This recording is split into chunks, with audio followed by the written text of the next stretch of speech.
usaha laki-laki yang bareng sama saya ternyata suaminya orang. Saya sakit banget mas di situ. Kalau misalnya memang kayak begini, harusnya Allah masih tolong saya lagi kan, saya bilang gitu. Kamu yang seorang yang bukan muslim tadinya masuk muslim cuma buat dikecewain kayak begini. Tapi di perjalanan itu saya akhirnya tahu ternyata laki-laki yang bareng sama saya dia udah punya istri. Yang sekarang sama saya itu tadinya udah punya istri. Saya nggak tahu. Saya dihadapkan dengan dua laki-laki muslim yang benar-benar menguatkan iman saya. Saya nggak beranggapan itu menggoyahkan iman saya, tapi itu tambah menguatkan iman saya. Ternyata masuk surga itu nggak gampang. Bismillahirrahmanirrahim. Ya ayyuhalladzina amanu udkhulu fis-silmi kaffah.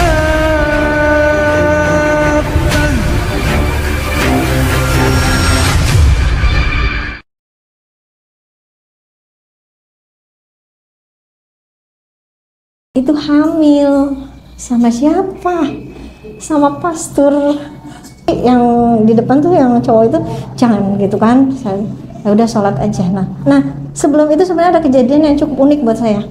Jadi pada saat saya setelah ngucapin syahadat, saya sholat di masjid, saya ketemu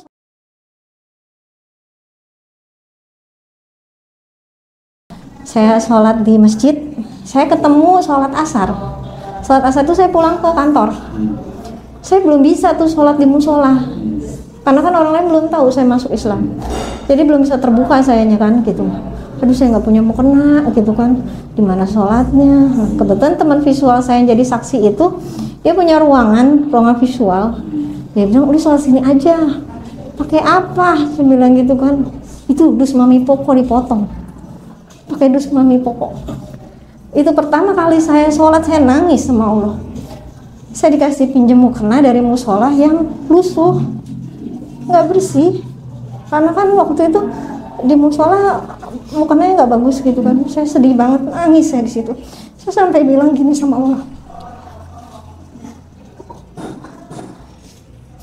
ya Allah, kalau memang Allah sayang sama saya, kenapa tempatnya harus seperti ini? Saya punya tempat ibadah yang bersih, yang saya kalau datang ke sana tuh semua pakai yang terbaik. Tapi di saat saya udah dikasih kesempatan untuk jadi orang yang baik dengan agama yang terbaik, yang benar, saya dikasih tempat yang kayak gini, lebih kecil dari ruangan ini karena visual, isinya juga dus-dus kayak gitu, kayak kayu-kayu buat gambar kayak gitu. Itu saya nangis di situ, saya sujud di bawah dus mami pokok. Makanya saya kalau ngeliat ada dus mami pokok tuh saya nangis. Saya sedih banget. Kok sampai segininya ya, maksudnya mau dapetin agama yang benar itu susah banget. Padahal sebelumnya saya dapat fasilitas yang enak banget. Saya sedih banget. Dan di situ juga saya baru sadar pada saat saya tanda tangan sertifikat mu'alaf. Sebelum syahadat Ustadznya sempat ngomong udah siap katanya. Insya Allah siap. Saya bilang jangan dulu ditanda tangan. Karena dengan kamu pindah ke Islam, itu masalah akan datang terus menerus sampai kamu menutup mata. Saya kan bingung waktu itu, maksudnya Ustadz gitu kan. Ya kalau seorang mu'alaf itu masalahnya akan bertubi-tubi, karena Allah itu sayang sama kamu, karena Allah itu menjanjikan surga, dan surga itu gak mudah. Dan saking sayangnya Allah itu, saking cintanya Allah itu Allah ngasihnya bukan kenyamanan, bukan kenikmatan dunia, tapi kesusahan, cobaan. Nah situ saya belum sadar. Saya bilang insya Allah saya siap. Terus saya tanda tangan. Akhirnya laki-laki itu memberanikan diri untuk membawa saya kenal dengan semuanya. Itu prosesnya 3 bulan sampai saya nikah. Jadi dia ngelamar bawa orang tuanya, walaupun orang tua dan kakak-kakaknya banyak gak setuju, karena dianggapnya saya masuk Islam karena mau nikah. Padahal sebelumnya kan ada perjalanan itu. Yang saya waktu itu memang gak perlu cerita juga dengan orang-orang yang istilahnya gak ada hubungan buat saya gitu. Nah pada saat itu saya memberanikan diri ke mami saya, terus mami saya ya udah nggak apa-apa, udah jalan aja, tapi masing-masing ya, masing-masing. Tapi buat saya saat itu udah alhamdulillah banget dibolehin gitu kan. Akhirnya nikah, dan disitulah dimulai masalah baru saya dalam kehidupan Islam saya, dan saya baru sadar, oh ini ternyata. Pada saat saya nikah, saya masih kerja kan posisinya. Nah suami saya itu bilang kalau perempuan di Islam itu harus nurut sama suami, dan kalau perempuan di Islam itu kerja itu untuk membantu suami. Jadi saya nurut banget tuh. Saya nggak pernah megang uang gaji. ATM saya selalu dipegang sama suami saya. Untuk ngasih bulanan ke mami saya aja saya nggak bisa ngasih, karena saya berpatokan surga saya di suami. Jadi saya nurut gitu, nurut terus. Walaupun mami saya waktu itu udah sempat ngomong, kayak gini Islam gitu, kok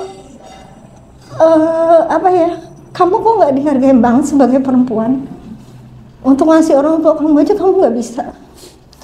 Saya bilang Islam itu memuliakan perempuan, Islam itu memuliakan wanita, karena jaminannya surga gitu. Saya ngomong gitu sama mami. Kata mami, surga itu nggak seperti itu. Saya ikutin perjalanan saya sampai 13 tahun saya nikah. Saya tahan, saya kuat-kuatin karena demi anak-anak saya. Dan waktu itu kondisi apapun saya tetap terima. Saya nggak pernah bisa belanja. Jadi semua barang-barang di rumah saya dibeliin sama suami. Kebetulan suami juga kerjanya sama kan di Toserba, jadi semua barang kebutuhan 1 bulan itu dia yang beliin. Jadi saya nggak pernah, kalau saya mau makan, mau jajan itu bareng sama dia, jadi saya nggak pernah megang uang. Dan itu katanya jadi perempuan muslim yang taat. Saya ikutin, padahal di tahun ke-10 itu sebenarnya saya udah nggak kuat. Saya pernah ngomong sama Allah. Jadi pada saat itu sebenarnya saya nggak dituntun. Dituntunnya itu dia nuntutnya cuma saya harus bisa baca Al-Quran. Tapi dia tidak memberikan ilmu-ilmu yang sebenarnya luar biasa.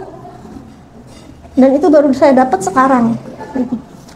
Ternyata di dalam situ ilmunya luar biasa gitu. Jadi saya cuma diajarin sholat. Emang dia selalu berjamaah. Ternyata terbalik. Kalau laki-laki di Islam harusnya sholatnya ke masjid, bukan berjamaah sama istri di rumah. Jadi dia ngajarinnya itu, dan saya harus ngaji, belajar ngaji sama anak-anak saya. Kebetulan alhamdulillah anak-anak yang luar biasa buat saya. Pada saat itu saya nurut, tapi di tahun ke-10 saya sempat berdoa sama Allah. Ya Allah, saya nggak kuat. Saya pengen keluar dari kehidupan ini. Saya bilang, saya tidak akan melepaskan Islam saya, walaupun saya harus keluar dari lingkungan ini. Saya udah janji sama Allah waktu itu. Akhirnya saya tetap menjalani kehidupan seperti istri yang baik. Saya ngurusin anak kayak biasa. Terus di tahun 2012 saya harus keluar kerja karena kebetulan ada masalah dengan manajer saya.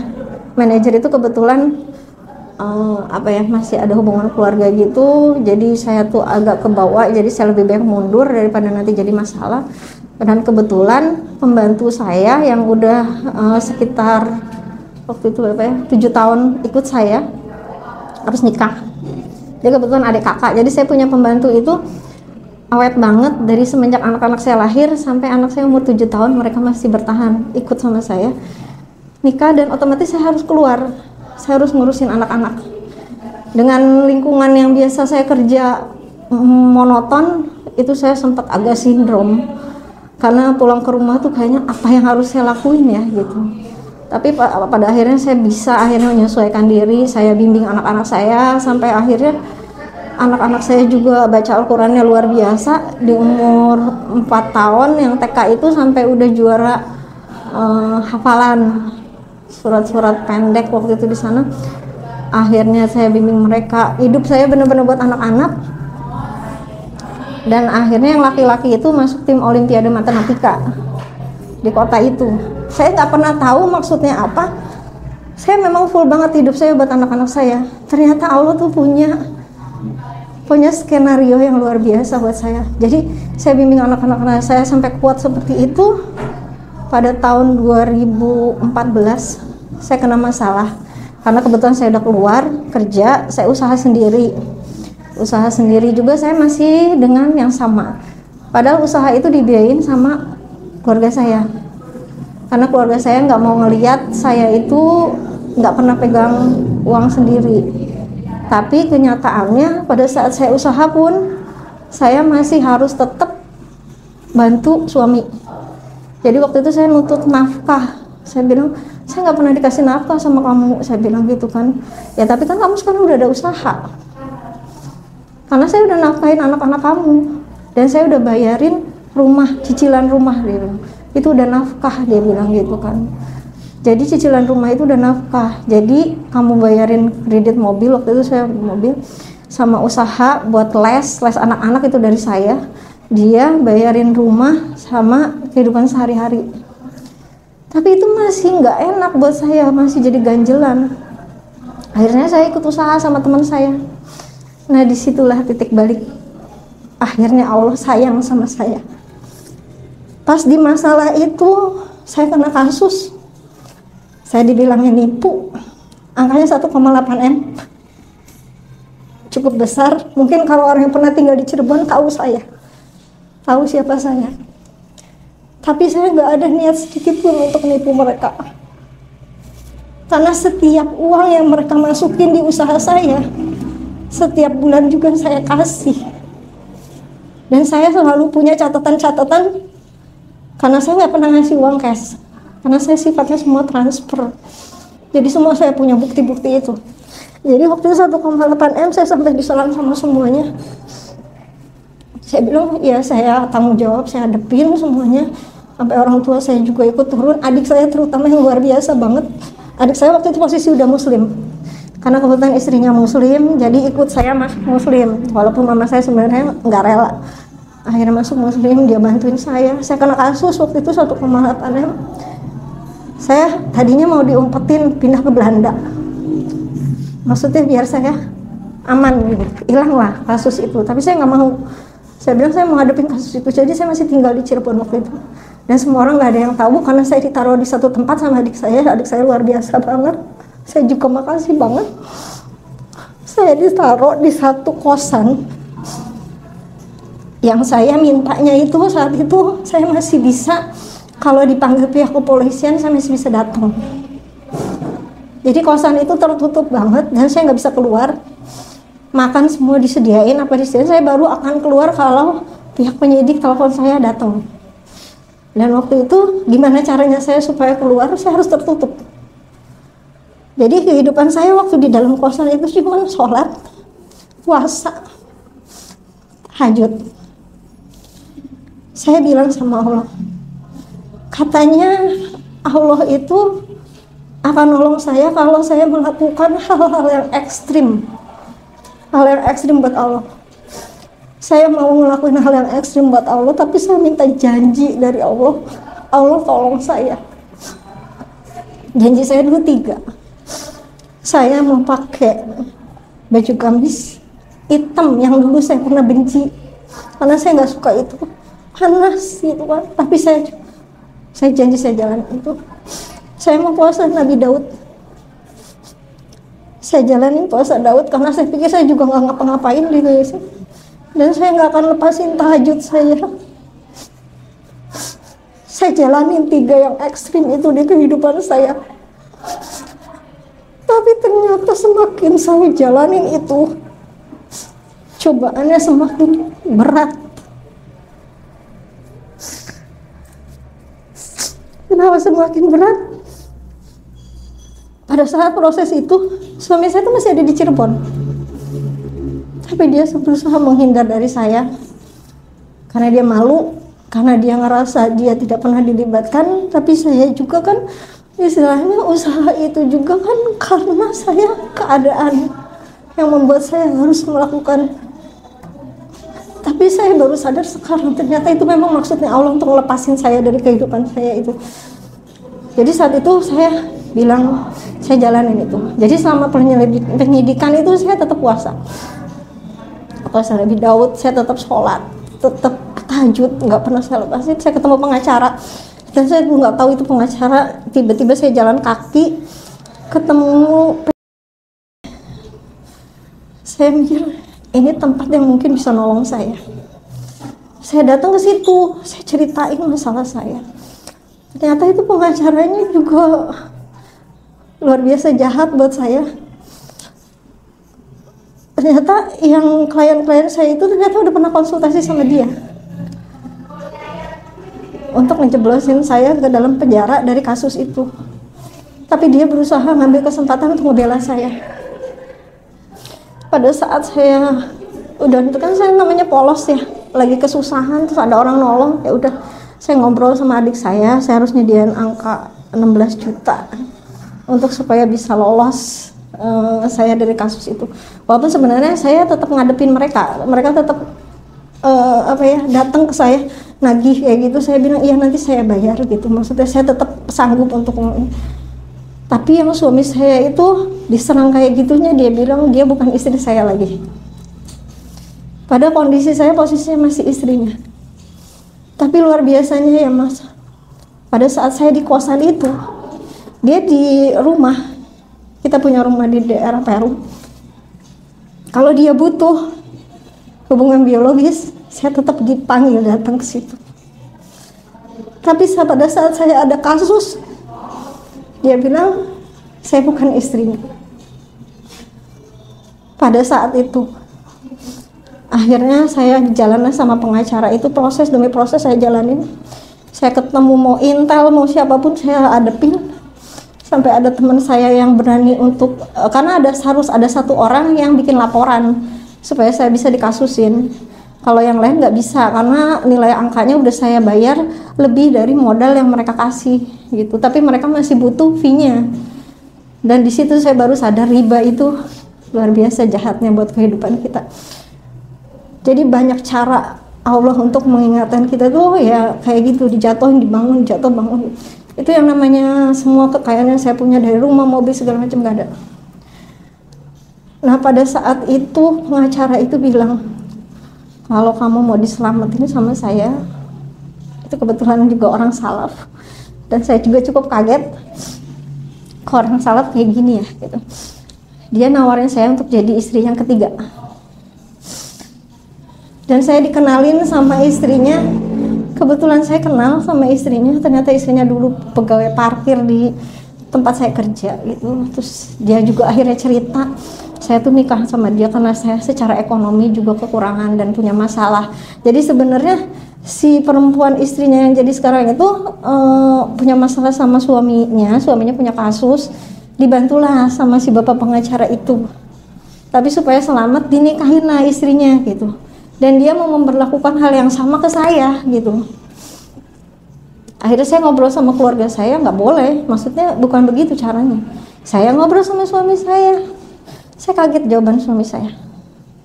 Kata suami saya, kalau memang itu bisa menyelamatkan kamu, saya lepasin kamu untuk jadi istri ketiganya. Saya kaget banget di situ. Akhirnya keluarga saya pontang-panting untuk menolong saya supaya saya mempunyai surat pilot. Waktu itu saya masih di sana, jadi saya belum pernah ke Jakarta, jadi saya nggak tahu kantor yang buat pilot gimana gitu. Katanya harus nyediain angka 16 juta. Keluarga saya sediain angka 16 juta itu. Tapi ternyata diulur-ulur terus sama si pengacara itu. Proses penyidikan maju mundur. Saya selalu datang, tapi penyidiknya bilang ya udah BAP aja, BAP udah berapa kali tuh saya udah BAP. Saya itu harusnya saya itu udah P21 gitu, tapi kok nggak selesai ini, ada apa gitu kan. Ternyata saya ditipu sama pengacara saya. Dia tidak pernah menerbitkan surat pilot saya. Jadi kasus saya tetap naik waktu itu. Tapi di situ saya berdoa sama Allah. Tahajud saya minta sampai nangis-nangis, saya minta, ya Allah, Engkau Maha baik, Engkau Maha segalanya tuh. Saya puji Allah semuanya. Tolong saya dengan keadaan yang kayak gini, saya udah nggak punya apa-apa. Dengan kondisi saya sendirian, anak-anak sudah diungsiin ke Bandung. Anak saya kebetulan yang kecil itu baru kelas 5 SD, yang gede kelas 1 SMP, padahal dia anak olimpiade matematika. Waktu masuk ke SMP di sana itu jalurnya jalur khusus, jadi tanpa ada tes, tanpa apa gitu. Tapi anak-anak saya juga luar biasa kuat, karena memang waktu itu saya sudah menekankan sama mereka. Jadi ada satu kejadian yang saya juga kan bingung sampai hari ini. Jadi saya tuh kalau nganterin les anak-anak saya selalu ngeluh, kan capek bun, gini-gini. Enggak, kamu harus kuat, karena nanti ada satu saat kamu akan kepisah sama bunda. Jadi saya ada omongan yang saya bilang, nanti kamu bakal kepisah sama bunda, jadi kamu harus kuat. Jadi dua anak-anak saya tuh saya kasih kekuatan pada saat itu, dan saya nggak tahu maksudnya apa saya ngomong kayak gitu. Jadi mungkin Allah udah ini saya. Nah, saat itu ternyata si pengacara itu anaknya sakit, masuk ke rumah sakit, dan di situ Allah bayar lunas ke saya. Anak itu sakit dan memerlukan angka uang 16 juta dengan angka yang sama seperti nipu saya, seangka 16 juta itu. Akhirnya saya berjalanlah proses itu, saya datang. Di perjalanan itu saya masih nganter anak saya tuh waktu itu di Bandung. Jadi saya kadang ke Bandung bawa anak saya ke Cirebon untuk latihan olimpiade, karena kebetulan gurunya ada di Cirebon. Karena ada guru yang luar biasa juga, saya juga terima kasih banget sama beliau. Dia tuh ngajarin anak-anak yang punya kelebihan matematika tanpa dibayar, dan setiap lomba-lomba mereka ikutin tapi tanpa minta bayaran apapun. Walaupun kita dapat hadiah uang atau apa, dia nggak pernah minta. Itu luar biasa banget. Tapi saya bersyukurnya masih ada orang-orang baik yang ada di sekitar saya. Akhirnya saya di perjalanan, saya pergilah sama anak saya naik Grab online. Di Grab online itu mobilnya itu isinya morotal. Saya bingung, maksudnya kok Grab online isinya morotal? Nggak pernah saya ngatur. Saya nanya sama supirnya, saya bilang, Pak, emang nggak ada ini yang lain? Enggak, saya nggak pakai musik, saya ngeliatnya morotal. Karena saya pengajiannya di As-Sunnah Kali Tanjung. Oh ya udah saya nyantai aja gitu. Ibu mau kemana? Saya mau nganterin anak saya itu latihan olimpiade. Tapi nanti saya mau ke pengadilan agama, saya bilang. Karena saat itu saya digugat cerai sama suami saya. Karena suami saya nggak kuat ngadepin penagih-penagih itu, karena dia butuh surat cerai untuk ngadepin mereka. Kalau misalnya dia udah bukan suaminya lagi pegang surat cerai itu. Saya bilang sama mami saya, ya udah kalau dianya maunya begitu, tapi tolong kembaliin lagi baik-baik ke rumah. Jadi saya berangkatlah ke Bogor duluan sama anak-anak saya bawa mobil sendiri. Sebelumnya saya ke Solo sendirian, ketemu adik saya ceritain kasus saya itu. Saya bawa mobil sendirian ke Solo dengan kondisi yang nggak ada jalan tol saat itu. Tapi saya bisa nyampe gitu ke Solo. Akhirnya mami saya nyusul, baliklah ke Bogor, bawa anak-anak saya. Akhirnya mami saya nanya, kalau kamu mau nyerahin anak saya, tolong cerain baik-baik. Dia bilang, iya saya ceraiin kamu, saya pulangin kamu ke orang tua kamu. Di depan anak-anak saya ditinggalin di Bogor, anak-anak saya pulang sama dia ke Bandung. Itu dengan kondisi di dalam mobil, anak saya nangis dada-dada, karena sebenarnya mereka gak mau kepisah dari saya. Saya cuma bilang sama anak-anak saya yang kuat, nanti satu waktu juga kita pasti ketemu lagi. Alasan dia bawa anak-anak karena dia harus menyelamatkan anak-anak. Jadi dia selalu berlindung di balik anak-anak. Nah, pada saat katanya kasus dia bilang jangan sampai di penjara. kalau di penjara jangan harap kamu ketemu anak-anak lagi. Saya cuma berdoa sama Allah, ya Allah, saya tuh udah se-ekstrim ini loh menjalankan apa yang Allah minta. Kalau saya bertakwa sama Allah, Allah tolong saya kan. Saya selalu kalau doa itu kayak orang ngobrol. Jadi tahajud saya tuh setiap malam tuh, karena saya dulu belum ngerti tahajud tuh jam 2 gitu, saya selalu nangis. Saya selalu nanya sama Allah, kata Allah, kalau kamu bertakwa, nanti saya akan tunjukin jalan untuk kamu menjadi orang yang lebih baik. Akhirnya di situ muncullah tulisan Azikra. Saya cuma pegang itu dulu, Azikra, oh ya udah Azikra gitu kan. Saya akhirnya ke kantor polisi, dianterin lah sama yang Grab online itu. Dia bukan orang yang saya kenal, yang sekarang jadi pendamping saya. Dianterin saya ikut penyidikan, ikut BAP, duduk di sebelah saya. Sampai polisinya nanya, ini suaminya Bu? Iya. Dia sampai segitunya. Padahal dia orang lain. Suami saya nggak ada. Saya sendirian. Saya waktu itu udah bawa baju, udah di packing sama saya udah siap. Sampai saya bilang ke penyidiknya, Pak, kalau misalnya memang kasus ini udah P21, saya udah siap masuk. Penyidiknya malah ketawa. Kata penyidiknya, kamu mau ngapain bawa tas gitu kan? Ya kan saya mau masuk penjara, saya bilang. Enggak ada yang masuk penjara, kata dia gitu. Bersyukur aja masih ada Allah yang masih nolongin ibu. Karena dia tahu juga perjalanan hidup saya. Masih ada Allah yang nolongin ibu. Di penjara itu nggak enak Bu, katanya di penjara itu nggak enak, pokoknya nggak bisa. Tapi saya yakin dengan di penjara saya bisa semakin dekat sama Allah. Yakin banget. Dan saya nggak pernah kepikiran dapat kasus yang berat itu saya pindah lagi. Karena saya ada anak-anak yang harus saya perjuangin. Karena saya nggak mau keputus sama anak-anak saya. Jadi hari itu penyidiknya bilang, Ibu bersyukur aja sama Allah, alhamdulillah kasusnya dicabut. Pada saat kasus itu dicabut saya senangnya luar biasa. Tapi saya masih harus lagi proses pengadilan agama. Pada saat proses pengadilan agama itu orang-orang di pengadilan agama juga bingung. Karena gugat cerainya karena istri berhutang.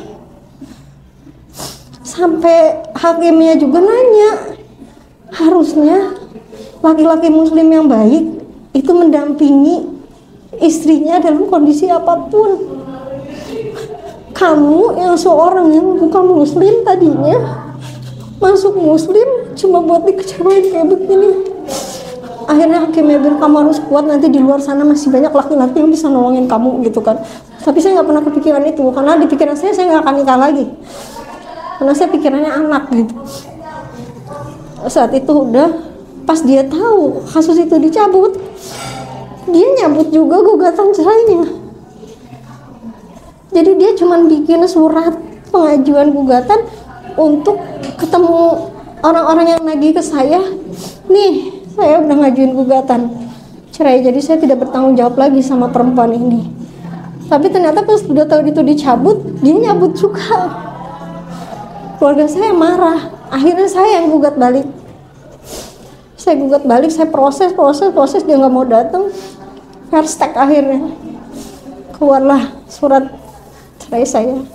Tapi sampai hari ini luar biasanya saya, kartu keluarga saya nggak dikeluarin dari kartu keluarga itu. Karena dia nggak nikah lagi sampai hari ini.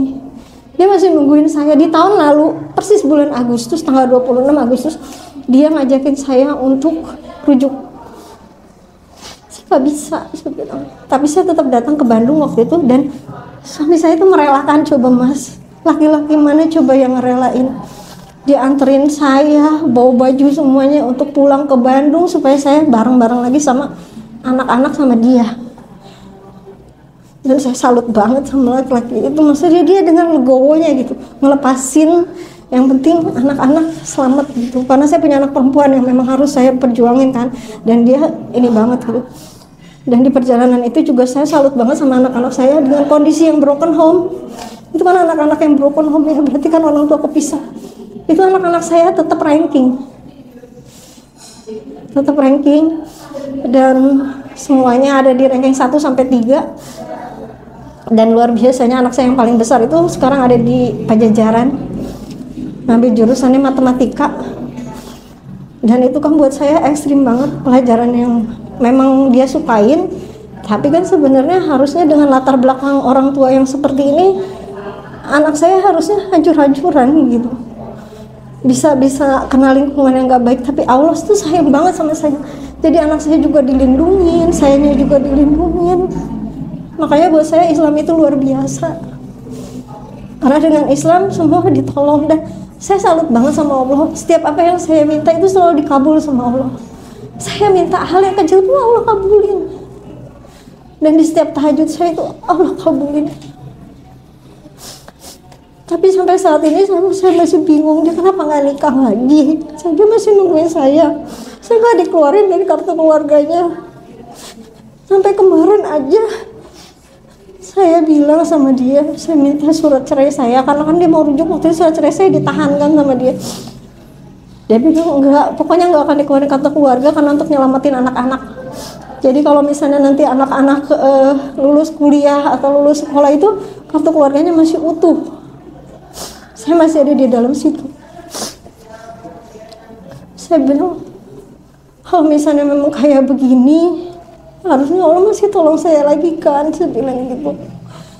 Tapi itu akhirnya saya waktu itu ke Ajikra. Ajikra itu tempat Ustadz Arifin Ilham. Saya waktu itu belum salaf, jadi masih agamanya Islamnya masih mencari tahu kemana-mana. Saya ke sana. Satu kali saya ke sana nggak ketemu. Tapi saya ngomong sama Allah di tahajud saya, ya Allah tolong tunjukin Ajikra yang sebenarnya itu di mana.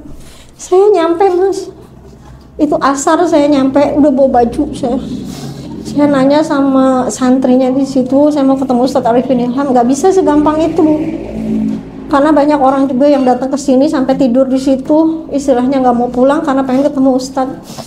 Saya bilang saya nggak apa-apa, saya lagi ada masalah gini-gini. Akhirnya ya udah kalau misalnya kayak gitu nginep boleh bu, tapi ibu nggak bisa tidur di area santri karena laki-laki semua. Jadi saya taruh di kubah. Jadi masjidnya gede banget, saya taruh di kubah di sana. Saya cuma dialasin sajadah. Itu sholat isya, saya suruh sholat di situ. Ibu sholat aja, minta sama Allah. Kalau misalnya Allah mudahin, ibu bisa ketemu sama Ustadz. Akhirnya saya minta tolong, ya Allah tolongin saya pengen ketemu banget sama Ustadz. Dan saya setiap sholat saya nangis. Dan saat itu ada seorang laki-laki gitu manggil, Om ditunggu di bawah gitu kan. Terus saya turun ke tempat di masjid kan ada ruangan itu yang kubah itu apa buat ceramah, masuk ke ruangan itu. Saya, ini apa ruangan apa ya gitu, maksudnya kayak dulu saya sampai gini, ya Allah saya pengen umroh, saya bilang saya kangen tempat apa ya saya bisa ngadu semuanya sama Allah. Jalan hidup saya ke depannya kan seperti apa lagi saya nggak tahu, saya bilang. Dan tempat itu wangi banget, kayak wangi kasturi gitu, adem banget, bersih. Terus kata itunya, tunggu bentar ya, nanti ada yang mau ketemu. Tapi dia nggak nyebutin itu Ustadz lagi sholat gitu kan. Terus ibu duduk aja di situ. Terus ada Kapolsek Bapak Kamandang, itu dia sempat nanya saya kenapa ibu gini-gini. Saya ceritain saya punya kasus kayak waktu ini. Ustadz, ya udah nanti ketemu sama Ustadz. Itu Ustadznya, mas begitu berbalik ke saya, bersih banget, bercahaya tuh, wangi banget tuh, sampai Ustadz bilang nggak usah nangis.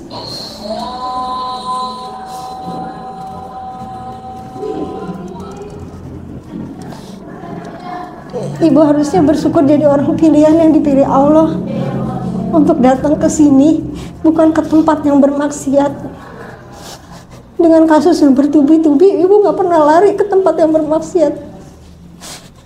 Padahal dengan kondisi saya dengan utang 1,8 M, saya bisa nyari itu dengan jadi seorang misalnya pelacur atau apa, saya masih bisa.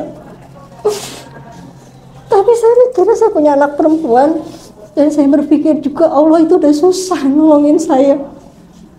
Dan saya baru sadar di situ ternyata seorang mualaf itu masalahnya memang gak akan selesai sampai saya nutup mata. Tapi di situ juga kekuatan buat saya jadi tambah kuat. Islam saya tambah kuat juga, saya semakin pengen Islam saya semakin kafah. Akhirnya saya bareng sama suami sekarang itu kan salam, jadi saya dikenalin kajian Ustadz Halid, kajian Ustadz Syafiq, dan saya akhirnya tinggal di satu kota waktu itu nggak jauh dari Cirebon juga. Saya usaha Yascik bento ramen. Ternyata saya di sana juga dikerjain sama orang. Jadi toko saya dibilang nggak pernah buka. Mistiknya di sana cukup tinggi. Jadi banyak orang-orang yang nggak suka itu. Kalau langganan saya datang tuh selalu komplain. Ibu tuh kenapa sih nggak jualan aja? Dari kemarin padahal saya buka tiap hari. Saya nggak pernah tutup sama sekali. Tapi di perjalanan itu saya akhirnya tahu ternyata laki-laki yang bareng sama saya dia udah punya istri.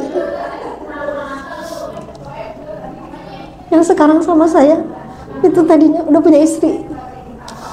Saya nggak tahu. Saya dihadapan dengan dua laki-laki muslim yang benar-benar menguatkan iman saya. Saya nggak beranggapan itu menggoyahkan iman saya, tapi itu tambah menguatin iman saya. Ternyata masuk surga itu nggak gampang. Akhirnya saya ikut kajian-kajian, saya pelajarin semuanya. Ternyata perempuan itu pintu surganya juga nggak mudah. Orang mau masuk surga itu nggak mudah. Ternyata ada 8 pintu surga yang Allah janjiin sama saya. Tanpa saya harus jadi istri yang baik. Yang dulu pernah saya dapat katanya kalau jadi perempuan muslim itu cukup taat sama suami, jaminannya surga. Ternyata ada 8 pintu itu. 8 pintu itu sebenarnya ada 2 pintu yang udah saya jalanin. Pintu tahajud sama puasa Daud. Dan sampai hari ini gak saya lepasin.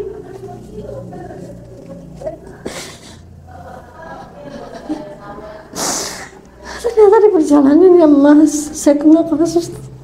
Udah selesai masalah itu, tapi saya masih janji sama Allah.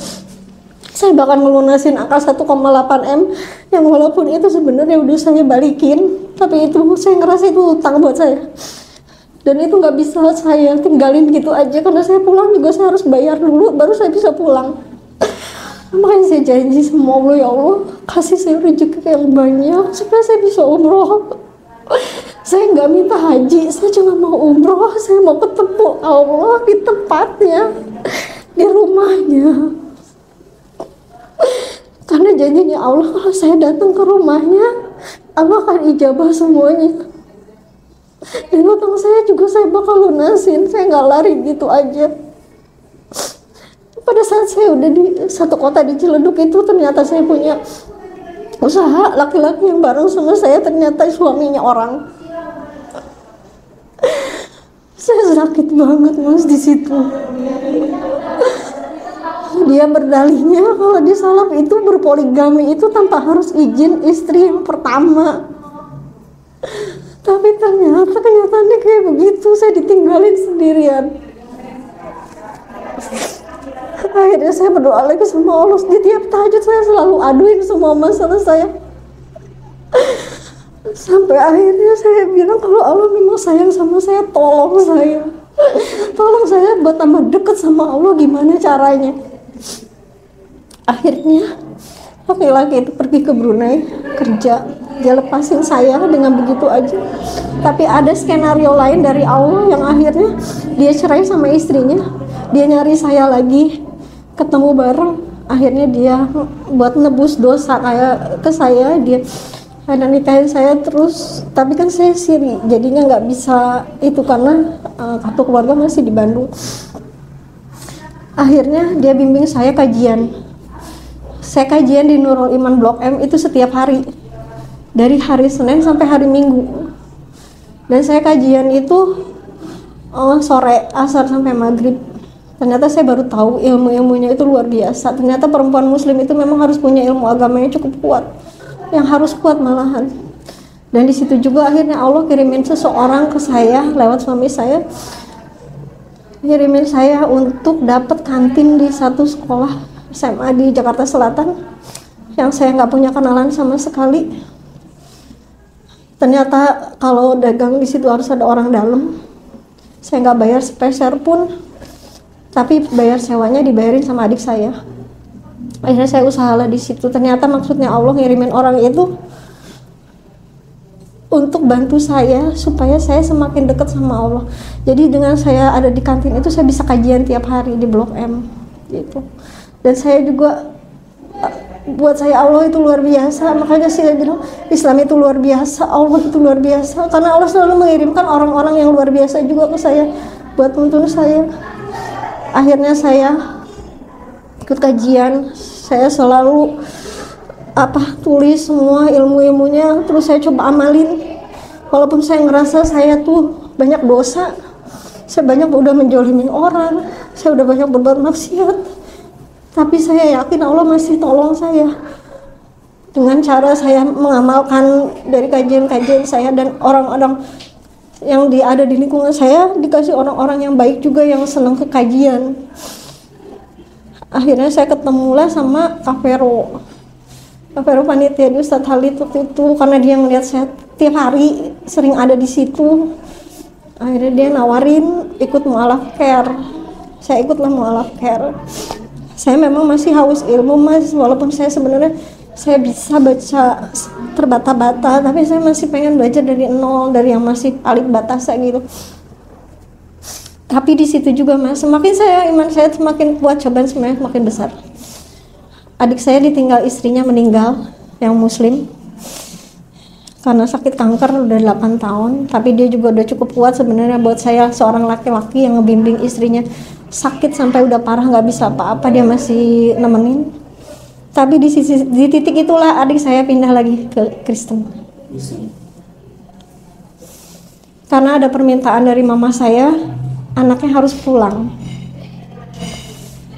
Jadi akhirnya adik saya dicariinlah seorang perempuan yang daerah situ, rumah saya, yang mama saya tahu persis keluarganya kayak apa, dan orangnya Kristen dan Pantekosta, bukan Katolik lagi. Pantekosta kan cukup keras juga. Dan dia selalu bilang sama saya, kalau kamu mau diselamatin, kamu harus berbakti sama orang tua. Dan dari situ mulai skenario Allah lagi yang baru ke saya. Adik saya nuntut saya untuk balik lagi, mau ke Katolik, mau ke Kristen, apapun yang penting keluar dari Islam. Sampai adik saya bilang Islam itu nggak ada yang benar, karena perempuan di Islam itu cuman dijadiin budak yang harus nurut sama suami tanpa punya kesempatan untuk menuntut haknya. Akhirnya mama saya berlaku yang sama juga ke saya, nuntut saya, kamu tuh sekarang udah miskin, udah gak punya apa-apa, udah susah, hidup sendirian, istilahnya suami juga cuma supir busway, hidup pas-pasan. Tapi saya bilang saya masih bersyukur, nafkah yang dibeliin sama suami saya bahagia, karena saya dikasih kesempatan untuk bisa beribadah, bisa ngaji kapan aja, suami saya nggak pernah ngelarang, saya kajian kapan aja, bisa sharing di rumah. Kalau habis kajian kita sharing berdua, apa aja yang tadi dibahas, kita punya kenyamanan. Walaupun kita sering banget namanya ngalamin hidup yang kadang-kadang cuma punya duit 10.000, makan berdua. Tapi buat saya itu udah bahagia banget. Ternyata memang yang namanya di Islam itu mas, kalau buat seorang mu'alaf, kalau dia nggak kuat imannya, lingkungannya juga nggak kuat, bisa balik lagi. Dan saat ini saya masih bersyukur, saya masih punya lingkungan yang bagus. Karena di saat ini juga mama saya untuk saya untuk balik lagi mau ke Katolik atau apapun, dan saya diblokir. Adik saya blokir saya semua, adik saya Kebetulan saya punya adik dua, satu angkat, yang satu saya diblokir, mama saya juga. Dan pada saat kemarin saya butuh sesuatu, saya minta tolong mama saya bilang udah nggak ada. Karena itu kan agama yang kamu gadein, agama yang kamu pilih. Sama seperti kemarin saya sempat dengar juga cerita teman saya yang sempat sama Kodonditan, yang Aisyah itu, dia juga sama kan kasusnya. Tapi kalau dia kan disakitin secara KDRT, kalau saya enggak. Dan saya masih bersyukur banget sama suami saya yang pertama. Saya masih makasih banget sama beliau, walaupun dia udah cukup membuat saya sakit, tapi saya masih makasih karena dia masih bertanggung jawab atas anak-anak saya. Saya nggak pernah menafkahi anak-anak saya sepeser pun, termasuk suami saya sekarang. Dia masih bertanggung jawab penuh ke anak-anak saya, masih ngebimbing anak-anak saya jadi anak yang soleh-soleha. Hafalan Quran masih tetap jalan, sholat masih jalan, masih jadi anak-anak yang bisa membanggakan. Sampai kemarin terakhir anak saya yang di Pajajaran itu bisa jadi the best mahasiswa terbaik. Jadi saya masih berterima kasih sama beliau. Dan buat saya skenario Allah buat kehidupan saya itu luar biasa. 2003 saya mulai Islam sampai sekarang 2024. Berarti ada sekitar 21 tahun. 21 tahun yang luar biasa buat saya. Saya butuh surganya Allah. Sebenarnya cerita ini dulu pernah saya mau bikin satu novel yang bersambung sampai kehidupan saya sekarang. Tujuan saya bikin novel itu sebenarnya saya pengen menghasilkan uang. Satu, saya untuk membayar hutang-hutang saya di dunia. Yang kedua, saya pengen bikin panti asuhan seperti dulu janji saya sama Allah. Karena saya sedih banget melihat panti asuhan di Muslim. Panti asuhannya tuh kotor banget, Mas, kumuh. Padahal mereka anak-anak yatim yang diagung sama Allah. Kadang-kadang kita butuh banget doa dari mereka, tapi kita tidak memperlakukan mereka dengan baik. Di Katolik juga ada panti asuhan, namanya panti asuhan Santo Apio, sampai di Sindang Laya. Itu panti asuhannya bersih banget, bagus banget. Dan setiap anak perempuan itu kalau tiap minggu spraynya diganti. Dan spraynya Barbie, semua bagus, semua bersih. Dan sampai sekarang ada anak-anak dari sana yang udah lulus dokter. Mereka dikuliahin sampai selesai karena untuk membimbing adik-adiknya yang ada di dalam situ. Itu mereka bisa bagus gitu karena uangnya dari perpuluhan itu, Mas. Saya pengen banget punya panti asuhan yang seperti itu, dan saya tinggal di dalam situ sama mereka. Saya temenin mereka untuk menghadapi hidup-hidup mereka ke depannya tuh bareng-bareng sama saya. Cita-cita saya itu nggak muluk-muluk. Saya nggak mau dunia. Saya udah nggak butuh dunia lagi sekarang. Saya udah nggak peduli mas sama orang. Sampai sekarang aja, sampai hari ini aja, saya masih jalanin. Saya pakai baju hitam. Saya cuma punya 4 set baju ini.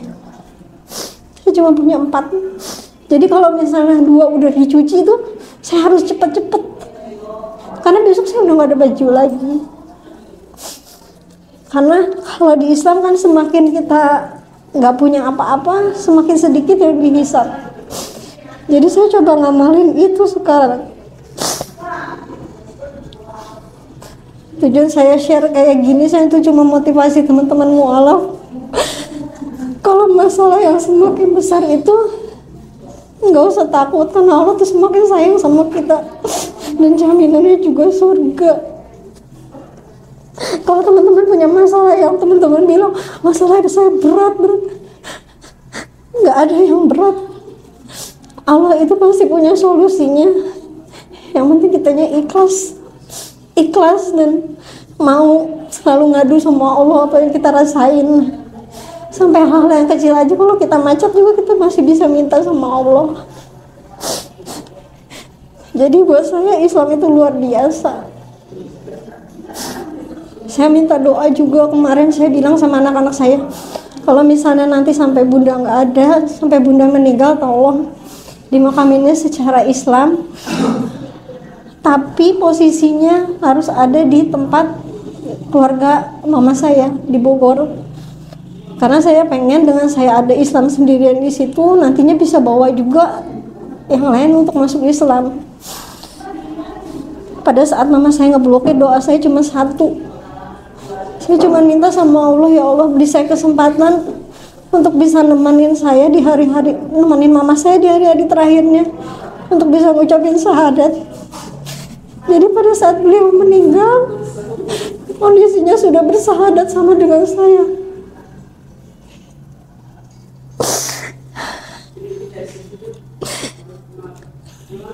Saya minta tolong dibantu doanya supaya saya istiqomah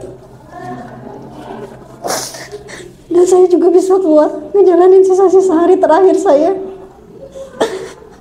karena saya memang udah mempersiapkan diri, karena saya memang udah harus nyiapin. Begitu saya dipanggil sama Allah, saya udah siap semuanya. Makanya kemarin pada saat suami saya bilang suami saya mau poligami, dia bilang kan dia mau poligami, saya bilang saya izinin poligami, saya bilang, tapi saya yang nyari perempuannya. Kemarin saya udah nyoba nyari di Nurul Iman perempuan buat suami saya, tapi ternyata suami saya nggak mau. Kata suami saya masih belum ikhlas. Jadi saya bingung akhirnya, katanya minta dipoligami. Saya udah setuju mau poligami, saya bilang gitu. Dia masih belum, kata dia ternyata ilmunya masih harus lebih tinggi lagi. Saya bilang saya nggak pernah khawatir dengan kehidupan mau poligami mau apapun, saya nggak pernah khawatir karena saya punya 8 pintu surga itu. Jadi tanpa saya harus jadi istri yang taat lewat pintu taat suami, pintu surganya saya masih punya 8 itu, tapi tetap saya akan taat sama suami saya, termasuk dia mau poligami.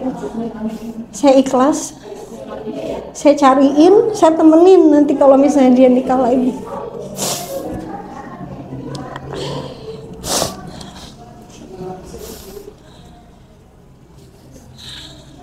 Insya Allah cukup ceritanya yang menjadi hiburan buat kita semua sebagai seorang muslim ya, bisa mengambil hikmahnya juga, mulai dulu tetap dikuatkan dan nikmati Islam. Allah seluruh hati dan mudah-mudahan ini menjadi wasilah kebaikan baik nanti masih hidup maupun sudah tiada. Barakallahu. Jazakallahu khairan.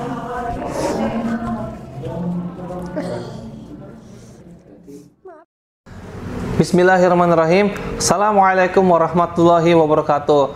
Ya, kembali lagi ya teman-teman sekalian yang dirahmati oleh Allah Subhanahu wa taala. Bersama dengan saya Hendriko Santoso selaku narasumber di Ngaji Cerdas, mencerdaskan umat. Nah, teman-teman, di sini ada produk bagus nih. Namanya Sultan Parfum. Parfum para perindu surga. Nah, di sini ada 4 macam produk nih. Yang pertama, parfum dengan aroma Raudhah. Parfum dengan aroma Hajar Aswad, parfum dengan aroma kasturi, dan yang keempat adalah parfum aroma 2000 bunga. Nah, kalau teman-teman sekalian sedang umroh, lalu pulang ke tanah air dan rindu dengan suasana di Masjidil Haram maupun di Masjidil Nabawi atau di Mekah dan Madinah, teman-teman bisa beli nih Sultan Parfum dengan aroma-aroma yang menyesuaikan dengan suasana di Mekah ataupun Madinah. Nah, selain teman-teman beli parfum ini, nanti teman-teman dapat bonus gratisannya juga. Apa aja sih teman-teman gratisannya?